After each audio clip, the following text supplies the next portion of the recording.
Hi, hello, my name is Gomer Joseph. I hope you've all been having a great day so far. Welcome back to another True Crime Tuesdays video. If you are new, I welcome you. Now, I don't know if you guys hear anything in the other room. I just know that my brother is playing the viola. So, if you do hear something, that's probably him. But if you don't hear something, that's even better.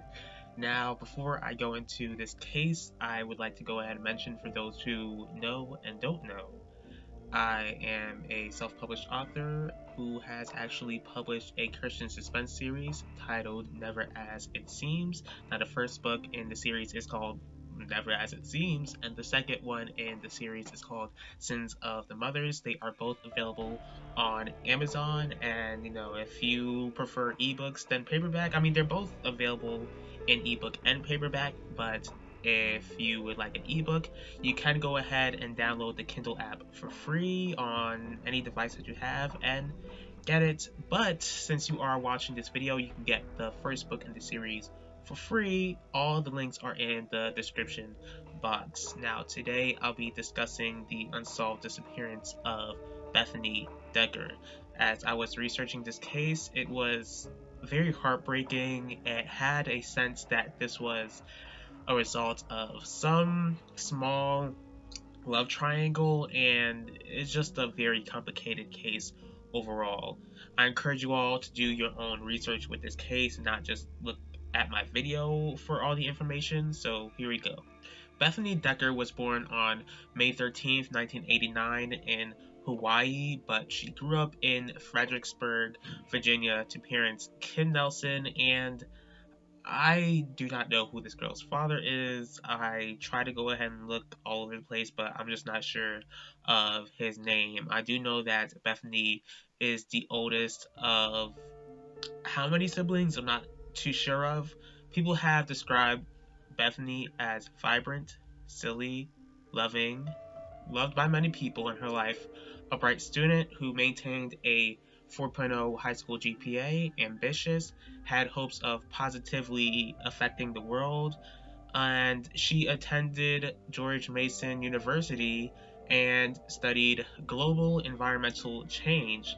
But while she was at school, she worked as a waitress in the nighttime, which is something I commend, being able to juggle all of this. She not only had to juggle being a student and a waitress, but in 2008, while in college, she did marry a man named Emil Decker, who she met at college, and he did serve in the National Guard. The two had a son named Kai 6 months after their marriage, and once again, like, she's a college student, a waitress, and a mother, so I give her props for that. In 2011, Bethany was 21 at the time and 5 months pregnant.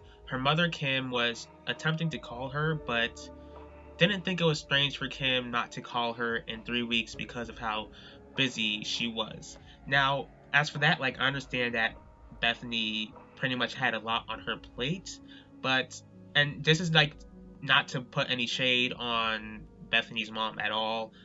I'm just like, because, the thing is, Bethany's son Kai was living with Bethany's parents, and I would, assume that at least even once a week, she would call or text just for a short amount of time just to make sure that everything was okay. But that's just my views on that situation. Later on, since Kim wasn't hearing anything from Bethany, Kim would hear from friends that Bethany would have Facebook posts, but what was being said on Facebook didn't really sound anything like Bethany. Now, on February 29th, 2011, since Bethany lived near her grandparents, Kim asked them to check on her at the apartment she lived in. They discovered Bethany's car was crookedly parked, filled with dust, and this worried Bethany's grandparents because they'd never seen her car in that type of shape. Since Bethany didn't open the door when her grandparents showed up, that's what caused Kim to call the police to report Bethany missing. Now, as police got involved, they searched the apartment but found nothing but a bag of Bethany's clothes. They would interview Bethany's neighbors, friends, and family. one of the investigators asked Kim if she believed that Bethany was in danger, and Kim said yes. Looking into Bethany's husband, Emil, police found out that the marriage was pretty rocky and that there were plans to get it back on track. It was also discovered that Emil saw Bethany a day before her disappearance.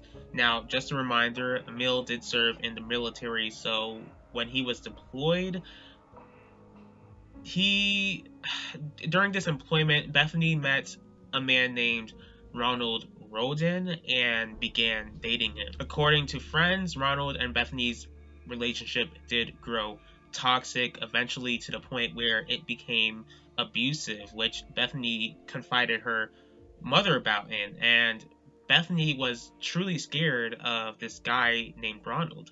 Since Bethany recently got pregnant, no one was really sure if Emil or Ronald was the father of her unborn child.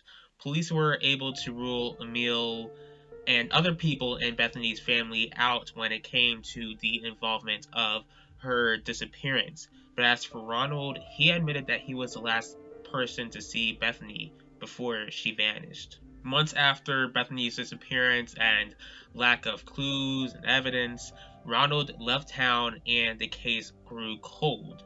But a few years later, 2014 to be exact, Ronald was involved with another woman named Vicky Willoughby, and I really hope I'm saying that name right. But surprise, surprise, this relationship was toxic and abusive as well, but it grew to the point where Ronald shot her. It was by her own gun. She got shots first, but she was shooting him just to, pretty much defend herself from him, but he overpowered her and he was able to shoot her. But by God's grace, Vicky did survive, but unfortunately lost an eye due to this attack.